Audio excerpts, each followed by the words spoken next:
he had the weapons that he used. He only used several of those weapons up there, and they were powerful enough, and the magazines were big enough that he could have created that much carnage with only 2 guns. What was the need of all the extra guns? And then what's with all the secrecy of him going up into the room? Why has none of that video been released? See, that certain things like that just it spurs on conspiracy. And really what conspiracy is if 2 people are talking, that's basically a conspiracy, right? I mean, let's be honest. So they've put this connotation on conspiracy, quote unquote theory, like you're some guy sitting around in your basement with an aluminum foil hat on if you question the official narrative. And you know what? When something doesn't make sense to me, I question it. I don't care if it's the official narrative. I don't care if it's done by somebody that I have liked in the past. Like, I was a big fan of Rudy Giuliani, not to digress, but after doing some research into 9/11, I've completely changed my opinion of him. You know what I mean? So as the facts present themselves to me, I am very malleable. I'll change my position because, the facts matter to me. I want to know the truth. Okay. So as you examine this case and break it apart, first would be motive, right? First of all, what's the general motive, or at least what do you think they're trying to, for those of you who don't know about the police or the FBI, they basically start with a motive and try to work backwards, or at least try to fit the evidence into a motive, one or the other. What do you think the ultimate motive is going to come back as? What do you think their version is going to be?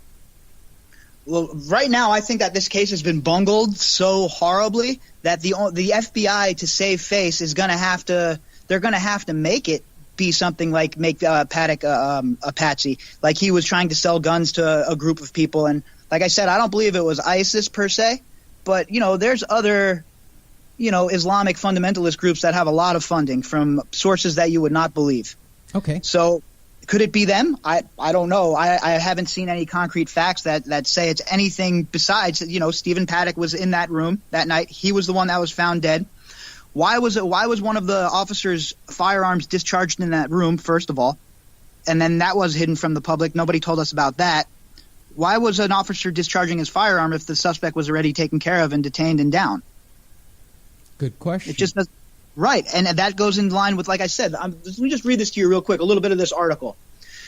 We were told that Paddock had broken out 2 windows in his suite, room 32, 135 at the Mandalay Bay Hotel, and fired out both of those windows.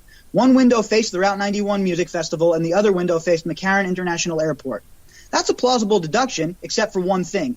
Just when I was thinking that I could resolve some issues in my mind, Lombardo throws a grenade in the chicken coop. At that same November 2nd interview with KLAS TV, Lombardo said that the door inside Paddock's suite that led to the bedroom area that had the broken out window that was facing the fuel tanks at the airport was locked and secured. They had to conduct a second explosive breach on that door. How did he run between those 2 rooms? Fair point. So it creates doubt. Doubt creates conspiracy. That's right. Exactly rightly, and that's the thing. And what happens is if you just question the narrative and you're not jumping off the deep end, talking about, well, it was an assassination attempt on Prince Salman by other forces in Saudi Arabia, you get lumped in with people like that if you just question the narrative, and that's the tactic the CIA has always used. Time immemorial, from Project Mockingbird, they've had plants working at the CIA. They've had journalists that run stories by them before they even run the story in the paper, and that's all factual stuff. You could look it up, Okay. So give me some plausible. We were talking about this earlier. What are some of the things that are floating out on the web? What are the conspiracy theories of why this actually occurred? Well, the two that I think that are the most logical, that definitely hold the most weight with me, is one, there's a video circulating around. You could Google it and look for it. It's Stephen Paddock anti-Trump rally up in Reno. And there's a man that looks like Stephen Paddock. He's wearing a pink NASA shirt. Remember I mentioned that Stephen Paddock worked for a subsidiary of NASA. So he's wearing one of those NASA shirts. He has the pink pussy hat on, blah, blah, blah. He's standing there talking. The camera pans over, and these 2 women walk over towards him, and you could hear the woman say, "Oh, hi, Steve." So if that's the case and he was at that kind of rally, then one has to surmise that this was a planned attack. He planned this attack just like James Hodgkinson planned his attack against Scalise. He gets all wound up on rage porn from MSNBC, Rachel Maddow, and all the Don Lemon on CNN. Gets all fired up. Trump's going to ruin the world. How can I take my revenge on these evil people who don't want immigrants in the country? And, the whole routine. This guy says, you know what? Screw it. I know exactly what I can do. Been an avid gun collector. Started collecting guns about a year ago. That coincides with the election, all the fervor, blah, blah, blah. Gets these guns. Says, you know what? I'm going to make an example of Trump supporters. Gets this room. Knows that he remembered. Now, let's remember, he specifically requested this room. This was all meticulously planned. This wasn't just like a guy who had a bad beat down in the casino. And we have this supported by the fact that he had run a couple of test runs with Lollapalooza in Chicago. Like, he had planned this before. Like, that's actually been documented, correct? Like, he built himself up to this moment. So they say. Right. I haven't seen anything that proves that. And that goes into this. That's the whole thing. Now, if that is the case, right, that he is, let's say, a radical leftist, okay? So let's say this man is a radical leftist. He's been radicalized due to all the current circumstances in society. We see it all the time. I mean, like I just mentioned with James Hodgkinson, this guy's in his 60s, and he goes and tries to shoot up all the Republican lawmakers, and he almost kills Steve Scalise. And, you look at his Facebook page, and it's nothing but Rachel Maddow, Bernie Sanders, blah, blah, blah, blah, blah, blah, blah. All right, so we get back to Stephen-Paddock. He says, I'm going to make a statement. I'm going to make this statement. I don't give a shit. I'm going to show these people how evil they are. How could they vote for this evil man? They're evil because they voted for him, so that's my justification for this. I'll read between the lines for everybody. So basically his thought process is, this concert full of hillbillies are all Trump supporters. Yep. And let's be honest, I bet you a good majority of those people probably voted for Trump. Probably. I might go, based on the age group, it's probably 50-50. Okay, well, either way, in his mind, what do people associate country music with? I agree with that logic. Exactly. So he decides he's going to do this, right? All right. So the act is committed. The FBI finds out. The police find out what's going on. They get into the room. He gets shot. They start collecting evidence, right? So we don't know what they're collecting. Now let's remember when Paddock was doing this, he had the two baby monitors in the room, right? And they connect to Wi-Fi. And you could pick those up from anywhere in the world, correct? Can't you watch those baby monitors if you log into the certain... Yes, you can. The domain or whatever it's called? Okay. So why were those... Was somebody watching on those? So, all right. Anyway. So Stephen-Paddock does all of this, and the FBI starts collecting data, and they understand what the narrative is, right? So this goes into something that ties in with actually what's going on with Donald Trump. And I'm going to tie that in right now by a couple names. Aaron Rouse, who is the head of the FBI here in Las Vegas, who's in charge of this whole entire case, used to work counterintelligence. He used to work with Peter Strzok, James Comey, and good old Bobby Mueller.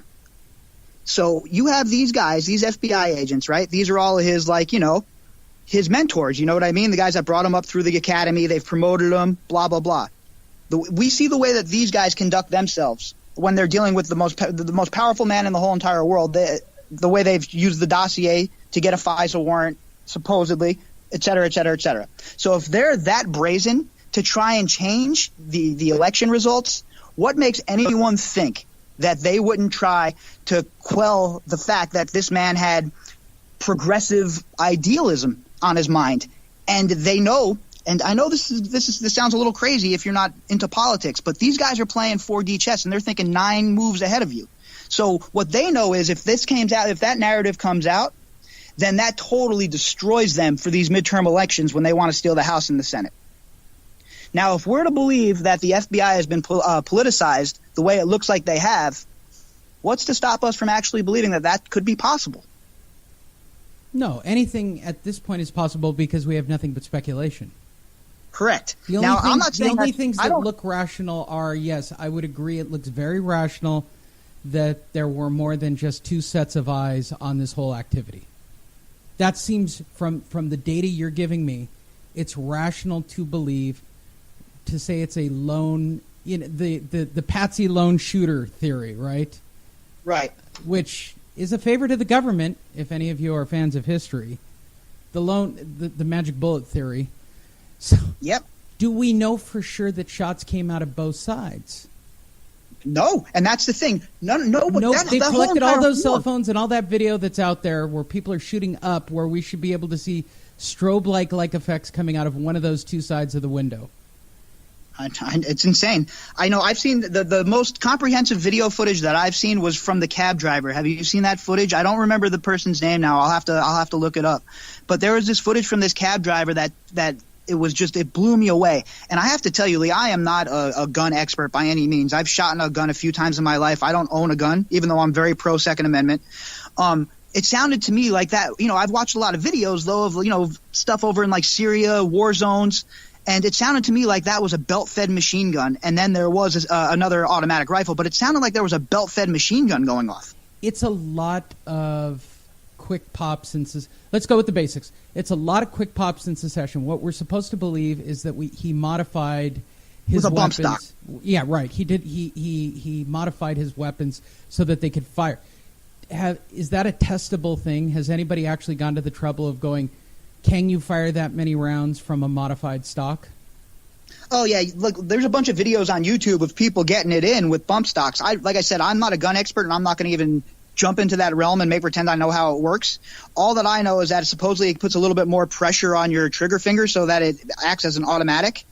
Okay. But like I said, take that with a grain of salt, because I'm in a realm that I have no business even discussing when it comes to like the ins and the outs of guns. All that I know is this: the Second Amendment protects the First Amendment, and the First Amendment is so important to me as a journalist and somebody who questions the narrative and always challenges authority on anything that they're telling me, that it's very important that the First Amendment is protected by the Second.